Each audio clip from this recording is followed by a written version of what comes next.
Vamos a la palabra de Dios, al libro de San Juan, capítulo 4, versos 43 hasta el verso 40, hasta el 54. Vamos a leer comenzando el verso 43. Pasados los 2 días, Jesús siguió camino a Galilea. Él mismo había declarado que un profeta no recibe honra en su propio pueblo. Sin embargo, los galileos lo recibieron bien, porque habían estado en Jerusalén durante la celebración de la Pascua y habían visto todo lo que él hizo allí. En su paso por Galilea, Jesús llegó a Caná, donde había convertido el agua en vino. Cerca de allí, en Capernaum, había un funcionario de gobierno que tenía un hijo muy enfermo. Cuando supo que Jesús había ido de Judea a Galilea, fue a verlo y le rogó que se dirigiera a Capernaum para sanar a su hijo, quien estaba al borde de la muerte. Jesús le preguntó: ¿acaso nunca van a creer en mí a menos que vean señales, milagros y maravillas? Señor, por favor, suplicó el funcionario, ven ahora mismo antes de que mi hijito se muera. Entonces Jesús le dijo: vuelve a tu casa, tu hijo vivirá. Y el hombre creyó lo que Jesús le dijo y emprendió el regreso a su casa. Mientras el funcionario iba en camino, algunos de sus sirvientes salieron a su encuentro con la noticia de que su hijo estaba vivo y sano. Él les preguntó a qué hora el niño había comenzado a mejorar y ellos le contestaron: ayer a la 1 de la tarde. La fiebre de pronto se le fue. Entonces el padre se dio cuenta de que la sanidad había ocurrido en el mismo instante en que Jesús le había dicho: tu hijo vivirá. Y tanto él como todos los de su casa creyeron en Jesús. Esa fue la segunda señal milagrosa que hizo Jesús en Galilea al volver de Judea. Título del tema para esta hora: Milagros de hoy, parte 4. Padre, gracias por darnos la libertad de leer y estudiar tu palabra.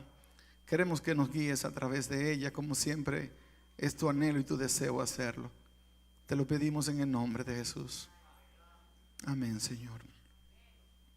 Algunos de ustedes habrán escuchado la noticia reciente de una chica llamada Chandra Brown, que cometió suicidio apenas hace unos meses atrás.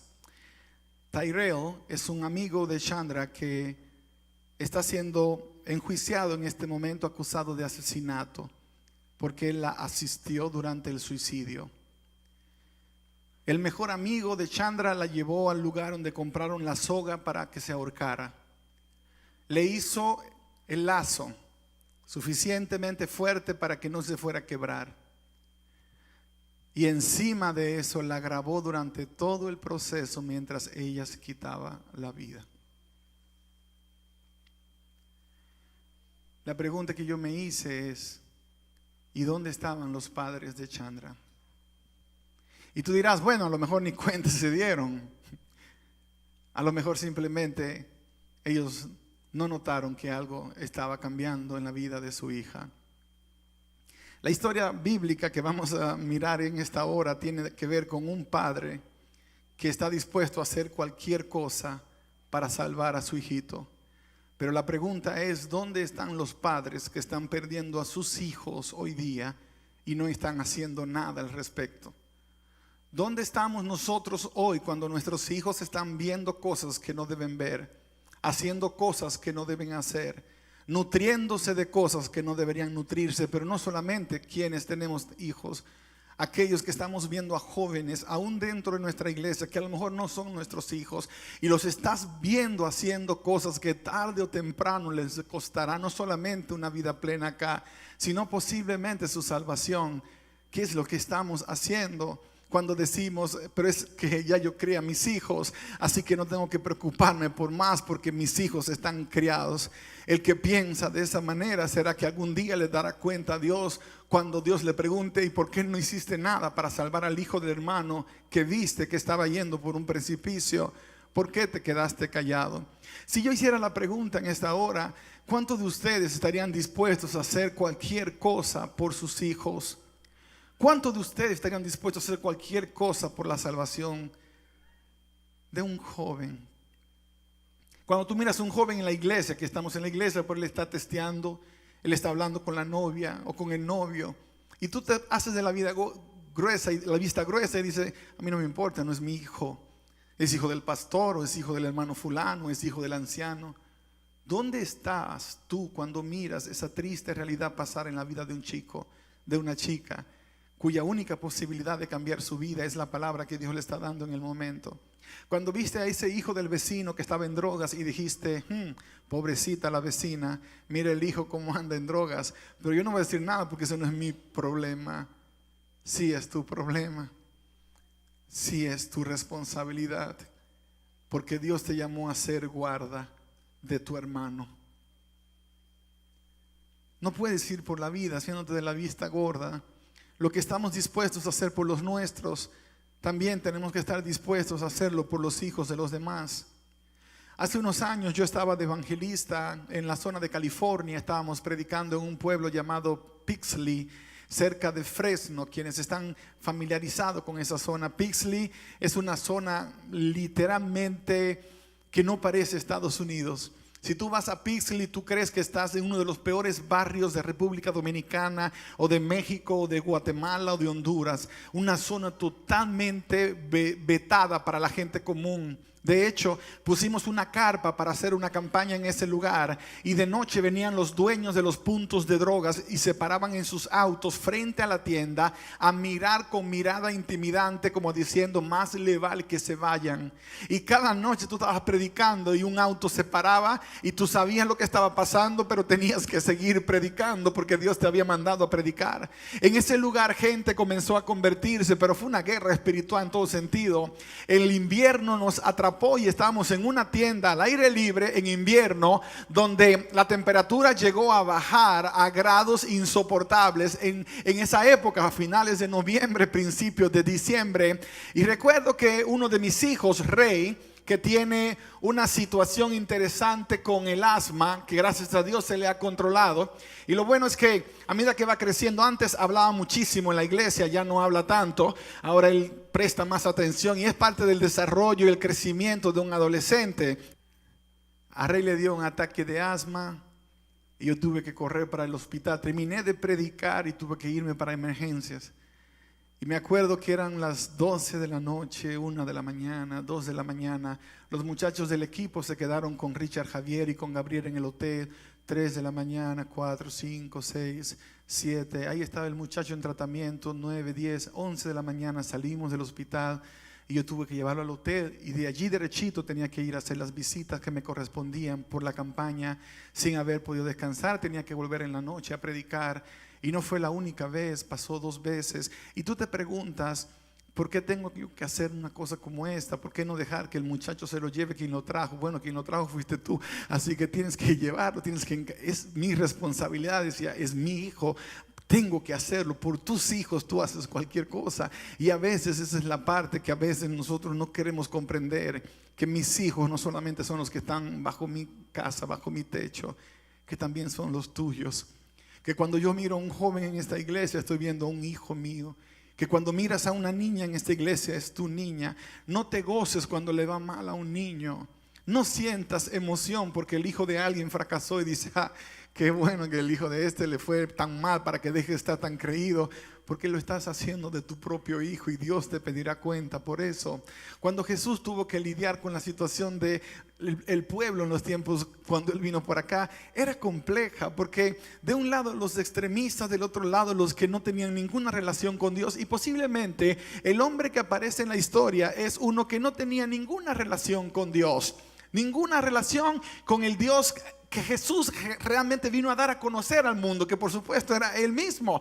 Este hombre era un funcionario del gobierno, se creen que trabajaba para el rey Herodes, así que era un hombre que estaba expuesto a la religión sin compromiso. No sé si alguna vez has conocido a alguien que está expuesto a la fe pero sin compromiso. Alguien, como mencionábamos hace un rato, que viene a la iglesia cada luna llena, alguien que a lo mejor va por la vida pensando que no necesita de Dios. Realmente ya Dios me dio la salvación, ya Dios me bendijo, así que voy por la vida tranquilo porque no necesito que me anden añadiendo ninguna otra cosa.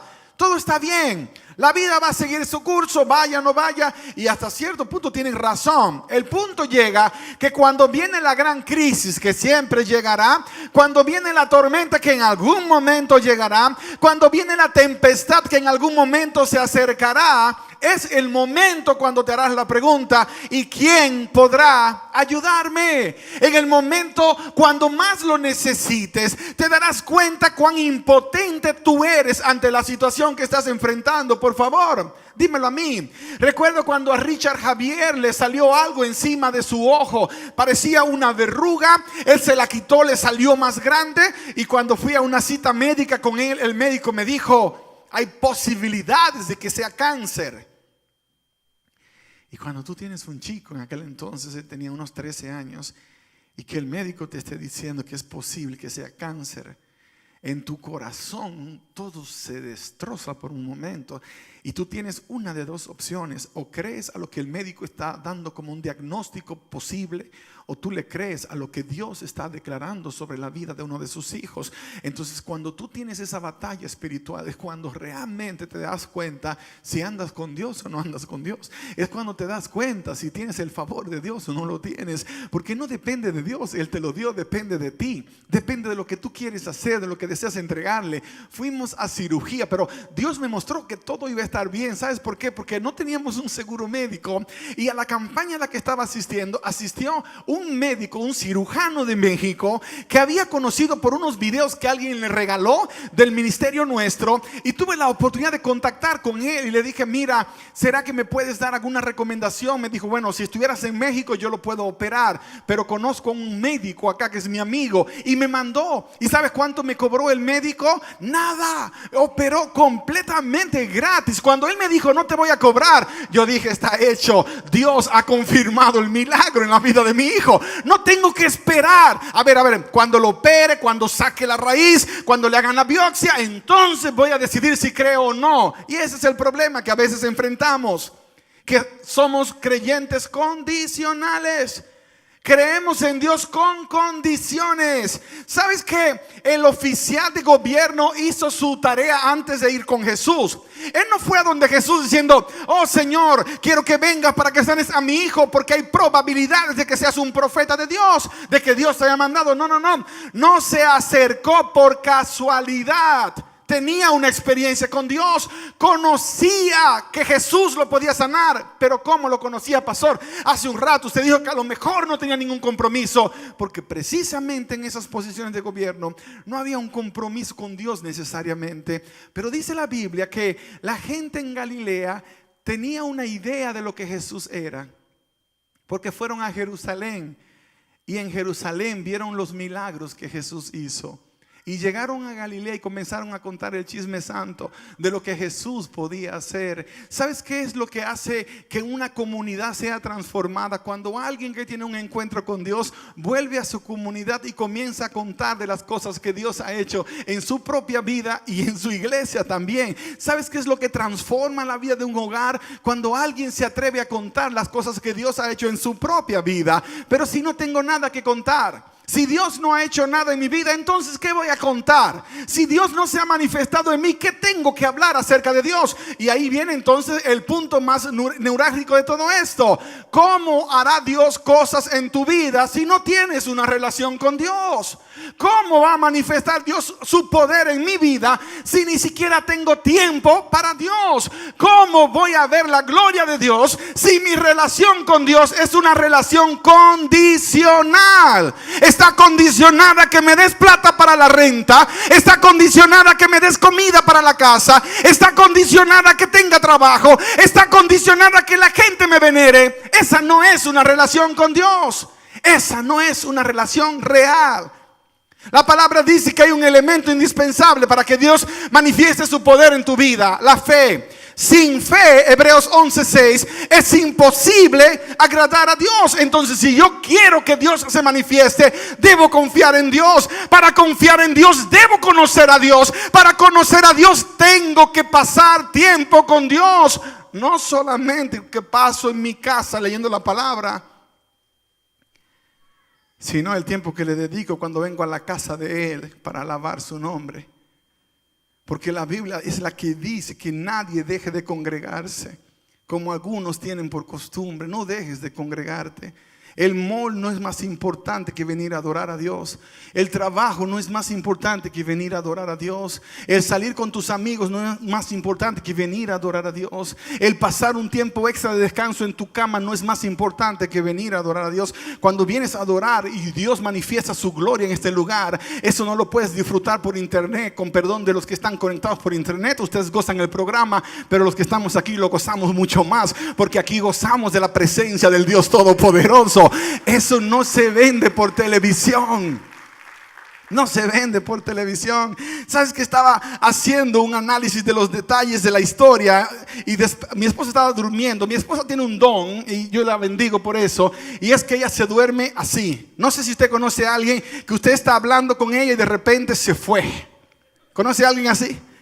Mi esposa tiene ese don. Estamos hablando y de repente se fue. Y yo digo, Dios mío. Hace 5 segundos estábamos hablando y 5 segundos después mi esposa ya no está. No está. Entonces ella me dice, pero es que yo no soy como tú. Dice, ¿cómo soy yo? Por la mañana te es difícil levantarte, ¿cierto? Es como en cámara lenta, así, un brazo, el otro, el pie, el otro, la chancla. Entonces vas como... ¿Tú recuerdas las películas de las momias que hacían antes que la momia tenía que ir así? La han dañado. Hoy las momias son más rápidas que Speedy González, que andan corriendo, que hay que ser un velocista para escaparse. Pero así por la mañana, pero dice, pero de noche, entonces estás lleno de energía. Bueno, no sé si será por mi ADD o qué, pero es cierto. Entonces ese proceso es a la inversa con ella. Ella termina sin combustible y yo todavía a la 1 de la mañana ando queriendo hacer algo. Dele gracias a Dios que no lo llamo a usted a la 1 de la mañana. Hermano, ¿cómo están ustedes?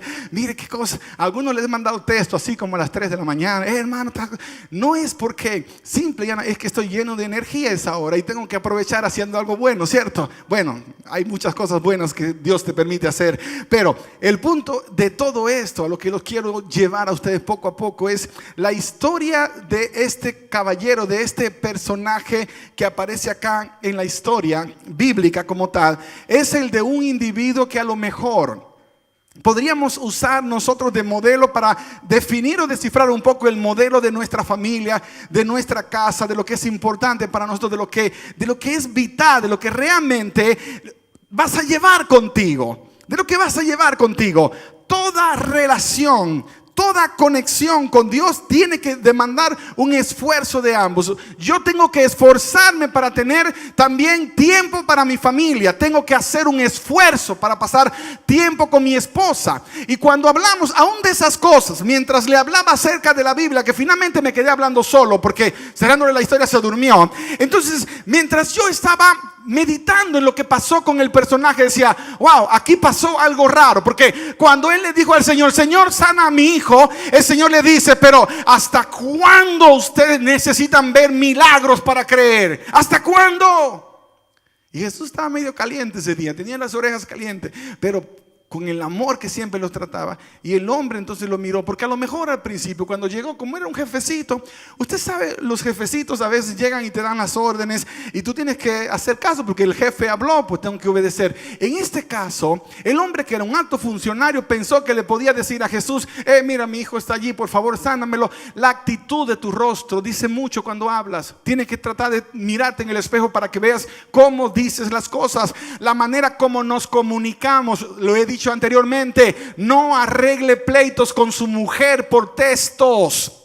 No resuelva situaciones con los hermanos de la iglesia vía textos, porque los textos son interpretativos. No le estás viendo la cara, no le estás viendo el rostro, y a lo mejor ni enojado estaba ni enojada, pero en tu mente, oh, pero como esta hermana me dice tal cosa. No te estaba diciendo nada malo, solo que las palabras que escogió, lamentablemente, si no ves el rostro puedes pensar que estaba enojado el otro. No estaba enojado. Tienes que aprender a comunicar tomando en cuenta. Y a lo mejor cuando le dijo, Señor, que mi hijo está enfermo, ven para que lo sane. Yo tengo un cargo en la oficina de Herodes, yo soy el vicegerente del departamento de Galilea, así que te puede ir bien conmigo. No, Jesús no tuvo ningún interés en nada más y le dijo, ustedes, si ni siquiera, ¿qué más quieren que haga para que sepan que puedo obrar? no era solo para él, sino para los demás que estaban pensando mientras él hablaba: este tipo está perdiendo su tiempo acá, que Jesús le va a sanar el hijo, está loco. Y el hombre entonces volvió y miró al maestro y dijo: por favor, maestro, se me muere mi hijo. ¿Qué harías tú si un hijo se te está muriendo? ¿Qué harías por un hijo que se está muriendo? Comienza a hacerlo. Porque es posible que aunque tu hijo respira, se te esté muriendo espiritualmente. Comienza a preguntarle a Dios qué es lo que Él quiere que tú hagas para que Él pueda extender el lazo sobre toda tu casa. Porque lo que un padre o una madre, lo mejor que un padre o una madre puede hacer para salvar el futuro de sus hijos y de su familia, es entregar su corazón completamente al Dios Todopoderoso. Entregarte sinceramente a Dios, no con palabras solamente, no con hipocresía. Dios va a honrarte a ti y a tu casa cuando tú entregas tu corazón completo para con Él. Ese hombre finalmente entregó su corazón tanto que creyó todo lo que Jesús le dijo. Y mira esto, Jesús le dijo: vete, que tu hijo ya se sanó. ¿Cuántas preguntas hizo él después que Jesús le dijo que se fuera? Ninguna. ¿Cuál fue la actitud de él cuando Dios le dio la palabra? La creyó, recibió la palabra. ¿Sabes por qué a veces Dios no podrá hacer milagros en nosotros? Porque no recibimos la palabra que Dios nos ha dado. Porque sin fe es imposible agradar a Dios. Dale todas las vueltas que tú quieras y caerás en el mismo lugar. Dios no es el problema, Él sigue siendo todopoderoso. Lo único que Dios quiere es que confíes de todo corazón. Y ahora les pongo el cuadro que me emocionó de esta historia. El Señor Jesús de repente le dice: vete, tu hijo está sano. ¿Cuál era la distancia entre Caná de Galilea y Capernaum? Los que fueron a Israel con nosotros en los últimos viajes recordarán que ambas ciudades están en la zona de Galilea. Está Caná y está Capernaum, cerca del mar de Galilea. Me entré a Google, esa es la ventaja que tenemos hoy día, y busqué el mapa de Google y encontré que si me voy en carro desde Caná hasta la zona de Galilea, conocida como Capernaum, Javier, me toma más o menos como unas 4 a 5 horas. Llegar en carro, unas 3 a 4, ¿qué 3 horas? 2 horas y media llegar en carro. Pero si me voy a pie, me toma 7 horas llegar. Más o menos, caminando 7 horas, porque el mapa te dice a pie tanto, en carro tanto. Así que me imagino que en auto, porque había que hacer más curvas. Entonces yo hice el cálculo. Bueno, como él no era un común del pueblo, era un funcionario, lo más seguro que no andaba en burro, andaba en un caballo último modelo. Así que tenía un buen caballo. Y me imagino que con sus compañeros en caballo, él podía ir a cualquier lugar. Y el hombre se fue en caballo, lo que normalmente le tomaría unas 3, máximo 4 horas para llegar en esa zona donde él estaba. Ahora, nota la parte curiosa de todo esto. El hombre no llegó ese día a la casa, llegó al día siguiente. Al día siguiente llegó. Y yo me puse a preguntarle al texto: ¿para dónde se fue este hombre? ¿En dónde se metió?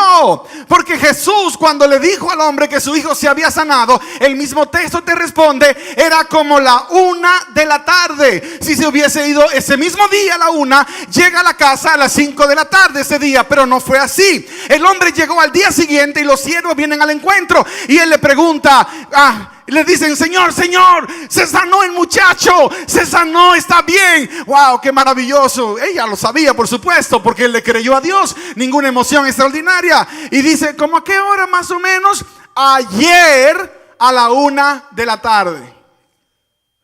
El día anterior a la 1 de la tarde. Agárrese bien, porque esto no lo está diciendo la Biblia de manera explícita, pero lo dice de manera implícita. Tantas veces como recibes una gracia de parte de Dios, Tantas veces como recibes una bendición de parte de Dios, el próximo lugar donde te vas no es a tu casa, es a encontrarte con Dios en tu iglesia. El hombre posiblemente hizo caso a lo que Jesús dice en Lucas capítulo 5. Vete al sacerdote, vete a la sinagoga, vete a la iglesia y entrega una ofrenda de gratitud. Vete a alabar al Dios que te hizo el milagro. Vete a darle gloria al Dios que sanó a tu familia. Vete a darle honra al Dios que sanó a tu finanza.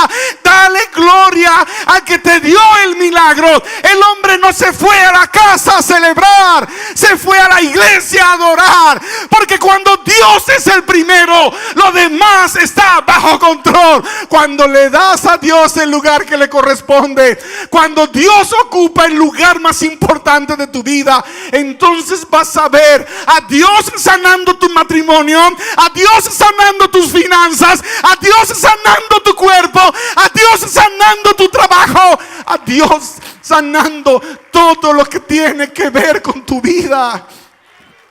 Dios solo quiere que cambiemos el orden.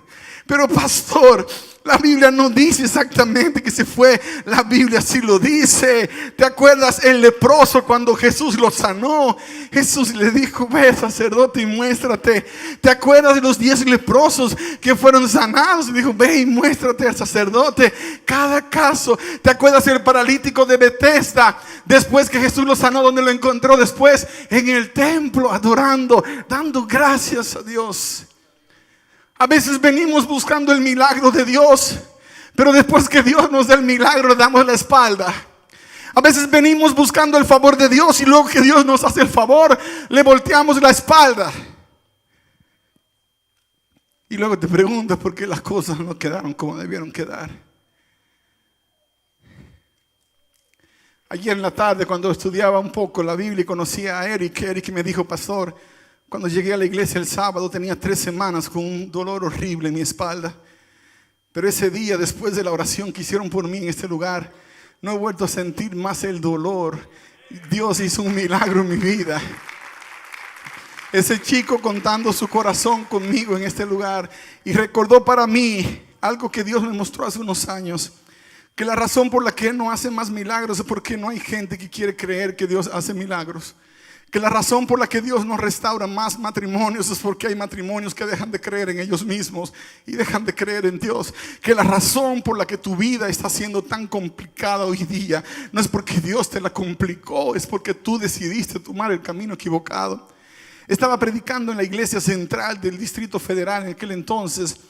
Una iglesia como de unos 1000 miembros, una iglesia hermosa, una gente linda. Y recuerdo aquella invitación que hice, era la última noche. Y yo invité a la gente que estaba, invité para que aquellos que necesitaran una oración que vinieran, aquellos que necesitaban un milagro de parte de Dios que vinieran. Y entre toda la gente que vino, yo no pude ver rostros individuales, era difícil porque era mucha gente la que asistía a esa iglesia. Y llegó esa persona y fue algo especial. Yo sentía que había una presencia especial en ese lugar, en ese momento.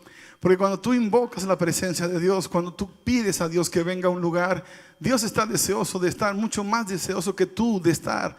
El problema es que solamente a veces pensamos que en circunstancias específicas podemos sacarle provecho a Dios. Y entre toda esa gente que pasó, yo no sabía que había un hombre con cáncer en el cuello. Un tumor había tomado casi todo su cuello y a los médicos lo mandaron a morirse para la casa. Y él estaba en la iglesia. Y él decía que su única esperanza es lo que nosotros entendemos. Cuando ya la ciencia te falla, entonces Dios es tu esperanza. El problema es que esperamos a que la ciencia nos falle para creer que Dios es nuestra esperanza. Aún tenga que ir al médico, debo entender que Dios siempre es mi esperanza. Hay cosas que Dios usará al médico para hacerla y hay cosas que ya el médico no podrá hacer y solamente el médico de los médicos las hará. Pero tú tienes que entender que en todo el proceso tu socorro no viene del médico. Tu socorro viene de Jehová. Debes tenerlo claro en tu mente y en tu corazón. Nadie puede robarte esa verdad. El hombre pasó y cuando estábamos orando y el Espíritu comenzó a derramarse en ese lugar y a moverse, él cuenta después que algo comenzó a quemarse, un fuego, algo, y su cuerpo estaba en llamas, estaba quemándose. Él sentía que algo se quemaba, pero estaba emocionado. No era que estaba asustado, ay, ¿qué está pasando acá? No, estaba emocionado. Algo estaba pasando, y mientras eso sucedía, creyó que Dios lo estaba sanando y comenzó a alabar a Dios, a darle gracias, Padre, por haberme sanado. No comenzó a decir será. No. Comenzó a dar gracias a Dios porque Dios lo estaba sanando, por el milagro que Dios estaba haciendo. No dijo nada, no comenzó a gritar allí aleluya, gloria. Tranquilo se fue. Llegó a su casa. El tumor por alguna razón comenzó a botar líquido. Y comenzó a vaciar todo lo que tenía. Se fue al médico. El médico le hizo todos los exámenes. Y el hombre volvió la siguiente semana a la iglesia para decirle a la iglesia que hace una semana yo era un caso perdido. Era un paciente de cáncer terminal sin esperanza. Pero yo le creí a Dios. Y Dios me sanó. Dios, dijo él, todavía sana gente. Todavía sana gente. Algún día yo lo voy a conocer. Yo no lo conocí. Yo no estaba allí. El que era mi jefe en la asociación donde yo trabajaba, lo conoció y él contó la historia. Y mientras él contaba la historia, en un día de la hermandad, él me dijo: Pastor García, fuiste tú el pastor que oró por él. Él te manda saludos. Algún día lo voy a conocer, a lo mejor en el cielo, porque no tiene nada que ver conmigo. Pero hay algo que nos unió para siempre. Es que a través de lo que Dios hizo en él, Dios me mostró a mí que Él no es un Dios en bancarrota, que Él no es un Dios como el Dios de palo al que mucha gente ora, que no es un Dios como el Dios de madera al que muchos claman, que no es un Dios como el dinero que a veces nos arrastra como locos, que no es un Dios como a veces hacemos de nuestra casa, de nuestra tierra, de nuestra propiedad, que no es un Dios como los gobiernos quieren definir, que Él es el creador del cielo, de la tierra, que Él es el creador de la humanidad completa y no solamente la creó, la sostiene. Mi Dios es tan grande, es tan fuerte y poderoso. No hay nada que Él no puede hacer. Y mi pregunta es para ti: ¿qué es lo que tú quieres que Él haga? Porque todo lo que Dios quiere es que le des permiso. Mientras el praise team viene y juntos le decimos al Señor que creemos que Él es el Dios de la salvación, que Él es el Dios todopoderoso. Veremos a una mujer de Dios hoy que va a bajar a las aguas, entregándole su vida a Cristo Jesús, reconociendo que es el único refugio, el único lugar que hay que encontrar en el universo entero para cobijarse, que no hay amparo, que no hay socorro de ninguna otra fuente fuera de esa fuente que ya fue establecida por el Dios Todopoderoso. Ponte en pie, iglesia. Giselle, una sierva del Señor, una mujer que quiero como mi propia sangre, ha estado también enseñando la palabra, compartiendo la fe, y poder sentir el gozo de que ella hoy ve un fruto de su trabajo y trae a su amiga que hoy le entrega su vida a Cristo Jesús en este lugar. Damos un aplauso fuerte para ellas, porque de eso se trata. De eso se trata, de compartir la fe. Dios te llamó a compartir la fe. Dios no te llamó a ser un agente del servicio secreto. Dios te llamó a compartir la fe. Cuando tengas que abrir tus labios, cuando abras tus labios para decir algo, recuerda que Dios te llamó a compartir la fe. Habla a otras personas de Él. Cuéntale a la gente que Dios no está en quiebra, que Dios nunca llenó el formulario de bancarrota. Nunca lo llenó. Dios nunca fue a la corte para que le dieran capítulo 11, 12 o 13 o 14. Dios nunca tuvo que ir por ese proceso. Dios nunca perdió su poder. El problema sigue siendo el ser humano que todavía no ha entendido, no has agarrado la onda. Iglesia, nosotros aquí hemos visto muchos milagros suceder. pero cosas más grandes que las que hemos visto en el pasado vamos a ver. Todo lo que Dios quiere es que tú recibas esa palabra de parte de Él, que no has confiado en un ser falible, has confiado en uno que es infalible. No has confiado en un ser humano que no tiene autoridad, sino en el que es Rey de Reyes y Señor de Señores.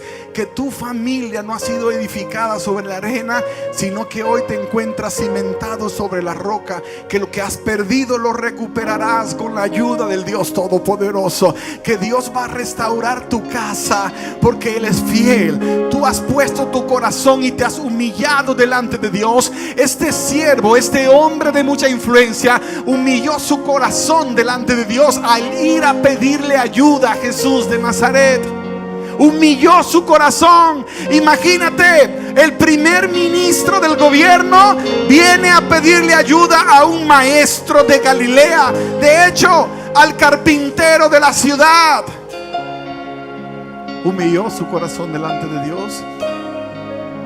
Pero la Biblia dice que el que se humilla será ensalzado, pero el que se ensalza será humillado. Algo está pasando aquí. Algo está sucediendo en esta casa. Algo especial Dios está haciendo en esta familia. Dios puede pasar por este lugar y ni cuenta darte. Pero si humillas tu corazón delante del Rey, vas a poder percibir su presencia. Vas a poder abrir tu corazón, y todo lo que has anhelado de parte de Dios, verás a Dios cumpliéndolo todo, porque Dios no tiene reservas.